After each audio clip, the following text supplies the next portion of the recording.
Yo, salut tout le monde, c'est Rina, on se retrouve aujourd'hui pour un tutoriel de dessin dans lequel je vais vous apprendre à dessiner des Pokémon fusionnés avec vos héros de manga ou de BD préférés.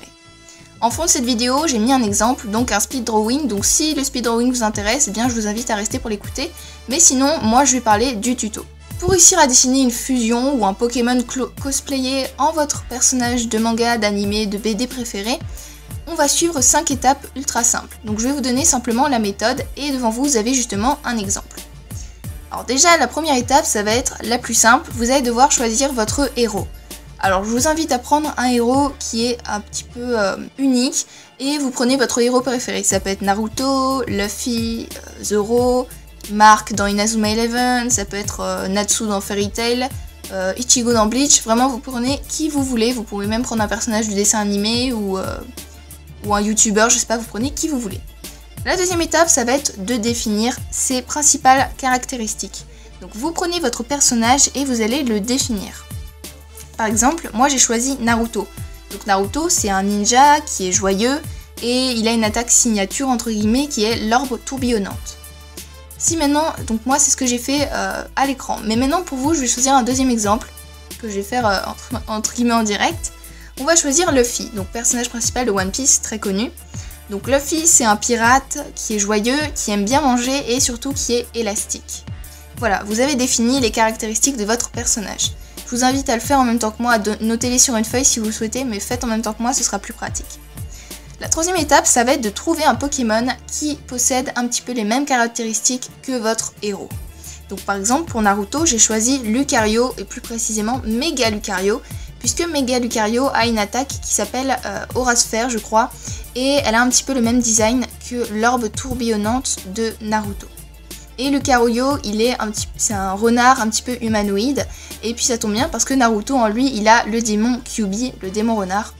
Donc voilà, je trouvais que Lucario pouvait un petit peu bien représenter Naruto. Mais maintenant, si on prend Luffy étant donné qu'il est élastique, on pourrait penser à Noix de Coco d'Alola, qui a un cou qui semble élastique, ou sinon on peut penser à Capumin et Capidextre, qui sont deux singes un petit peu drôles, donc ça fait penser à Luffy avec sa bonne humeur. Une fois que cette étape est terminée, vous allez devoir définir les étapes qui rendent votre héros reconnaissable. Définir les objets plutôt qui rendent votre héros reconnaissable. Par exemple pour Naruto, on a son bandeau de ninja, son orbe tourbillonnante, donc son attaque signature, Rasengan. Il a une veste orange, une tenue orange et il a un étui à kunai.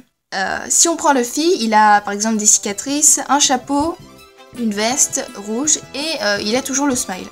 Il a toujours le sourire. Et donc maintenant, la dernière étape, la cinquième étape, ça va être de dessiner votre Pokémon dans une pose qui peut rappeler votre héros. Donc moi j'ai dessiné Lucario à partir d'une image de Naruto que j'ai trouvée. Et en fait le Lucario a exactement la même pose que le Naruto. Donc voilà, vous tapez sur internet le nom de votre personnage, vous trouvez une image qui vous plaît et vous dessinez le Pokémon dans la même position ou dans une position qui peut rappeler votre héros. Une fois que ça c'est fait, vous n'avez plus qu'à cosplayer votre Pokémon. Donc vous prenez les éléments qui vous semblent importants de mettre, une épée, un bandeau, une tenue spéciale, pas forcément en entière. Par exemple, vous pouvez voir que moi j'ai simplement fait la veste de Naruto. J'ai pas dessiné le pantalon, les chaussures et tout ça. Et vous les faites sur votre Pokémon. Et puis ensuite, vous n'avez plus qu'à repasser avec un crayon noir et colorier. Voilà, c'est aussi simple que ça. Donc je vous rappelle les étapes. Trouver son héros, définir ses principales caractéristiques. Trouver un Pokémon qui le représente bien, parce que c'est plus facile de choisir votre héros et ensuite de trouver un Pokémon parmi les 700 qui existent, plutôt que de choisir un Pokémon et essayer de trouver un héros. D'ailleurs, ça peut être pas forcément un héros, hein, ça peut être aussi un anti-héros. Trouver son héros, définir ses principales caractéristiques, trouver un Pokémon, définir les éléments qui rendent le héros reconnaissable physiquement, visuellement, et enfin, on cosplay le Pokémon avec les accessoires que vous avez choisis. Donc voilà. Voilà le résultat pour moi, mon Mega Lucario déguisé en Naruto. Je suis plutôt satisfaite, le coloriage aurait pu être de meilleure qualité, mais mon crayon beige m'a lâché au milieu du coloriage quand je faisais la foire. Mais sinon je trouve que franchement on reconnaît bien Naruto avec la pose. Donc voilà, je vous invite à aller regarder sur internet, inspirez-vous des images que vous voyez, recherchez les détails qui font que vous reconnaissez ce personnage, et puis dessinez tout simplement. Si ce tutoriel vous a aidé, je vous invite à vous abonner pour ne pas louper les prochains. Et puis si vous avez apprécié ce speed drawing, eh bien je vous invite à me laisser un petit commentaire. Je vous remercie d'avoir regardé cette vidéo jusqu'au bout et je vous dis à très bientôt pour de nouvelles vidéos. Merci à vous, bye tout le monde!